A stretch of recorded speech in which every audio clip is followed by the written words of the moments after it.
जय श्री कृष्ण दोस्तों, जय हिंद। मैं हिरेन गोहिल आपका स्वागत करता हूं संकल्प सिविल सर्विसेज पे। मैं आप लोगों को संकल्प सिविल सर्विसेज पे एमपीएसआई का 2025 का जो सिलेबस होगा टेंटेटिव रीजनिंग का, वो बताने आया हूं। संकल्प सिविल सर्विसेज के साथ मैं वर्ष 2012-13 से जुड़ा हूं दोस्तों।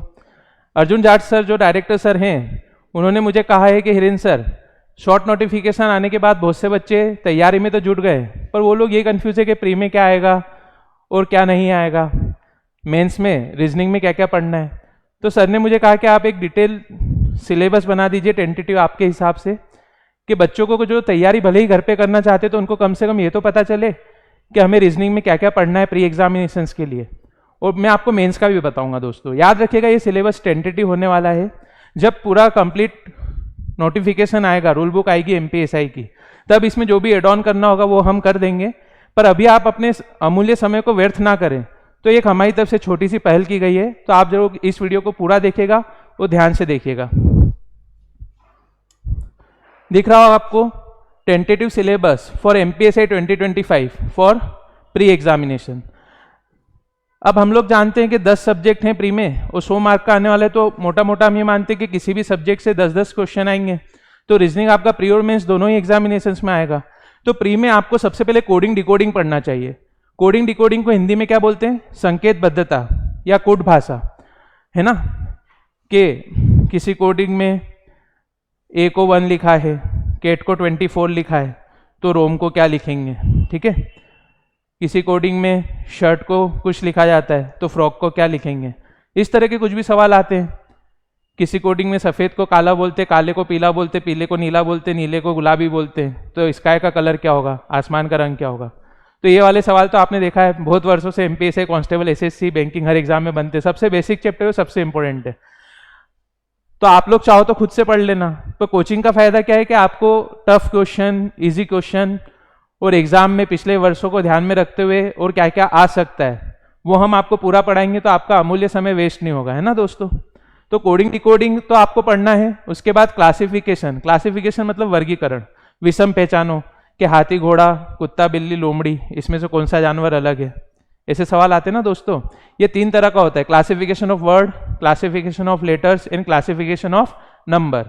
अक्षरों का वर्गीकरण, संख्याओं का वर्गीकरण। वर्गीकरण बोल रहे हैं, इसका क्या है, ऑड वन आउट करना, शॉर्ट में विषम पहचानो, ठीक है।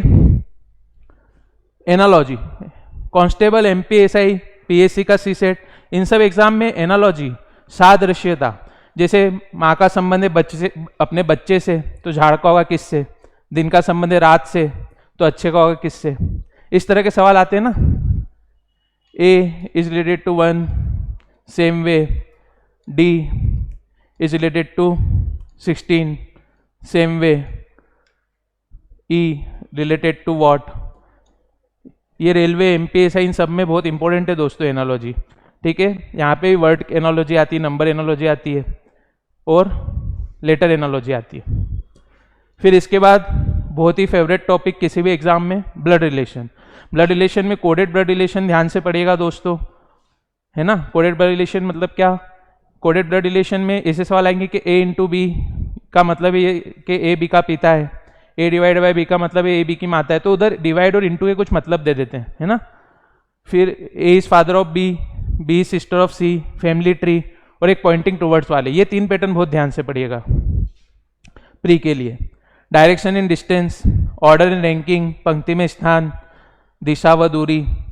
सीरीज, सीरीज में बहुत से बच्चे गलती क्या करते हैं कि नंबर सीरीज को ही ध्यान से पढ़ना चाहते हैं, पर रीजनिंग और मैथ्स, इसमें क्या होता है, जैसे रीजनिंग में तो नंबर सीरीज और लेटर सीरीज दोनों ही आपको पढ़ना है।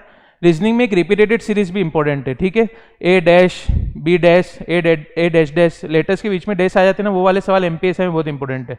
तो यहाँ पे मैं आपको रीजनिंग में, मैथ्स में जो सीरीज आती है वो वाली भी पढ़ाऊंगा, ताकि आपको भले दोनों सब्जेक्ट में काम आएगा, मैथ्स में भी काम आ जाएगी, रीजनिंग में भी काम आ जाएगी, है ना। मेंस में वो प्री में तो वो सीरीज पूछेगा, तो रीजनिंग में पूछेगा, और हो सकता है कि मैथ्स के कुछ नंबर बना के डाल दें, 5, 25, 125, ऐसे करके एंड्स ऑन, तो आपसे क्वेश्चन मार्क लगा के अगला टर्म पूछ ले, ठीक है।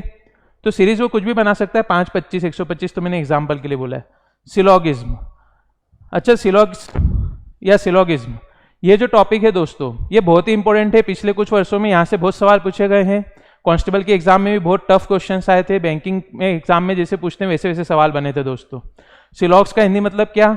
न्याय निगमन, न्याय निगमन, जस्टिस करना। ऐसे सवाल पढ़ोगे ना, कुछ कुत्ते बिल्ली हैं, सभी लड़कियां सुंदर हैं, सभी लड़के हैंडसम हैं, ऑल बॉयज आर रास्कल, इस तरह के स्टेटमेंट आते ना, होते नहीं हैं। असली दुनिया में ऐसा हो ऐसा जरूरी नहीं है। पर अगर उन्होंने दिया है ना कि सभी लड़कियां सुंदर है तो अपने को मानना पड़ेगा। उन्होंने बोला है कि सभी लड़के कमीने हैं, होते नहीं है, पर अपने को मानना पड़ेगा। फिर अपने से वो कंक्लूजन पूछता है। इसको बहुत से लोग कथन और निष्कर्ष के नाम से पढ़ लेते हैं। स्टेटमेंट एंड कंक्लूजन ये अलग से हम लोग मेंस के लिए पढ़ेंगे।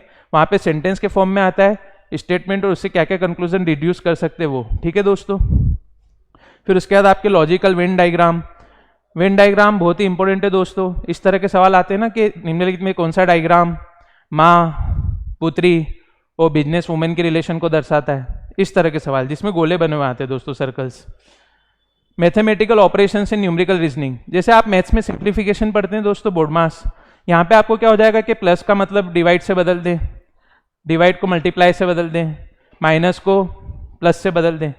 फिर बदलने के बाद एक मैथमेटिकल इक्वेशन का क्या आंसर आएगा, ये सवाल बहुत ही इंपॉर्टेंट है। हाँ, फिर उसके बाद एक इक्विलिटी और इनइक्विलिटीज, गणितीय समानता है और असमानता है। आपने देखा होगा ए इज ग्रेटर देन और equal to B, B is greater than C, फिर कॉमा करके C equal to D less than equal to E, ऐसे स्टेटमेंट दे देते हैं।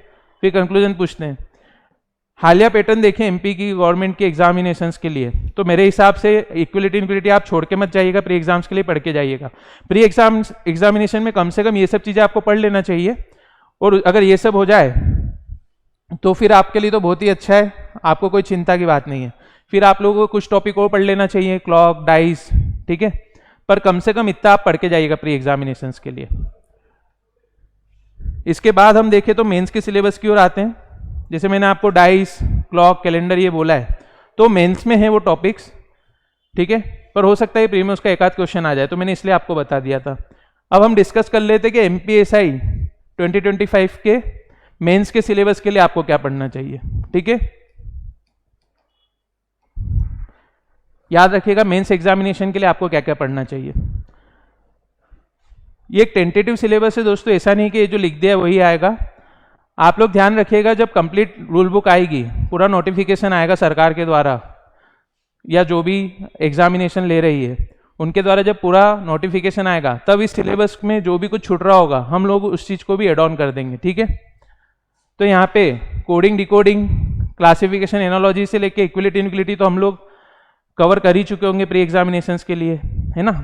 तो प्री एग्जाम में ही मैं आपको मेंस लेवल का पढ़ा दूंगा इन सब टॉपिक्स को। उसके बाद आप लोगों को कवर करना है मेंस एग्जामिनेशंस के लिए सिटिंग अरेंजमेंट, पजल, फिर उसके बाद आपका course of action, assumption, argument, cause and effect, statement and conclusion, वो आप ऐड कर सकते हैं यहाँ पे। क्लॉक, कैलेंडर, डाइस, पासे वाले सवाल, क्यूब, है ना, dice and cubes, non verbal, non verbal में figure series, figure analogy, figure classification, embedded figures, mirror image, water image, figure counting, दी गई आकृति में त्रिभुज की गणना कीजिए, वर्गों की गणना कीजिए, दी गई आकृति में कितने आयत है, इस तरह के जो सवाल आते हैं दोस्तों वो।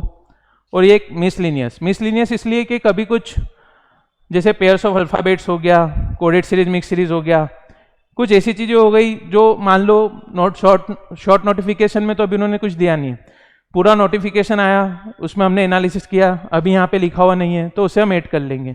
याद रखिएगा ये वाला सिलेबस किसके लिए है, मेंस एग्जामिनेशंस के लिए, ठीक है दोस्तों। तो आप लोग अपनी तैयारी में कुछ कसर मत छोड़िएगा, पूरा आपका एफर्ट्स लगा दीजिए, दिल जान से मेहनत करिए।